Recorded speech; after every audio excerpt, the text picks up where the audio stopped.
Well, 8 states holding primaries tomorrow to pick candidates to run in the midterm general elections in November. And the races, well, they're heating up, but support for Democrats in several contests could actually be cooling down. Now, there's a recent Reuters poll showing 38% of registered voters said that they would vote for a Republican candidate in the midterm elections, compared to almost 37% who said they vote Democrat.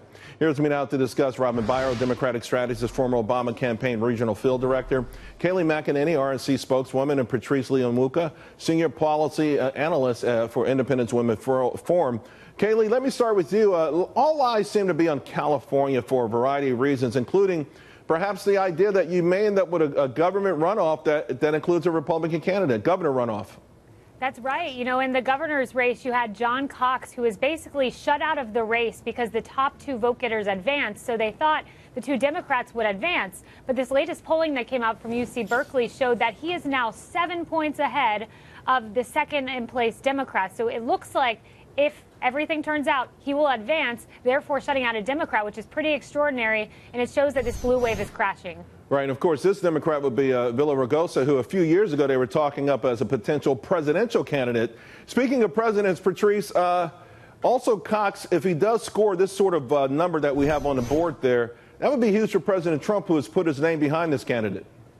I think it would be. I mean, I think these campaigns have really come down to who loves Trump more, who hates Trump more. And what we're seeing is actually a gaming of the system, where Democrats are actually trying to kind of split their opponents' votes by, supporting Republican candidates by saying how much they are supporters of President Trump. So I think this is really going to be a huge referendum, on your support or your opposition to the president. Now, unfortunately, I think what gets left out of the equation are actual issues. What do Californians care about, and how do these politicians really differ on the issues? That I don't think we've seen anything about. It's interesting along that line, Robin, is I read a lot of articles that say the South may be purple, and we know that some of the dynamics have changed.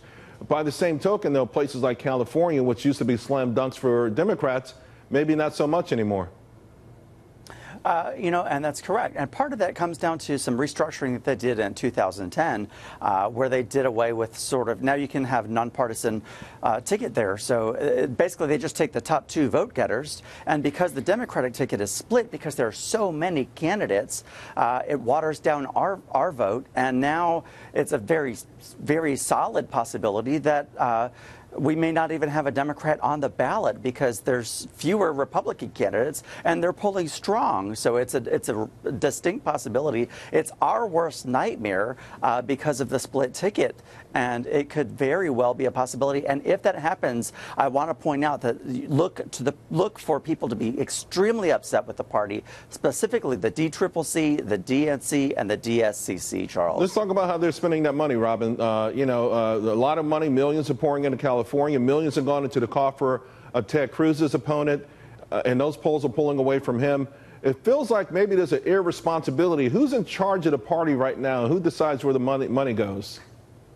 And you just hit the nail on the head. That's the problem. There's no clear leader right now, and that's what part of the problem is that how this money is being spent. I will point out that in the 39th, the 48th, and the 49th congressional district there in California, they're not taking as much money from the party itself because they're self-funding. So those are a little bit a different story there. Now, the problem that we're going to be having as Democrats is that people are going to be so upset if we lose at how these Democratic organizations invested this money. If we lose, and the flip side of that, I want to give Kayleigh a chance to get in here because you guys are in the opposite end of this. I mean, the job that you guys have done is pretty remarkable. Millions of dollars, no debt, and you seem to have a pretty good handle on all of that.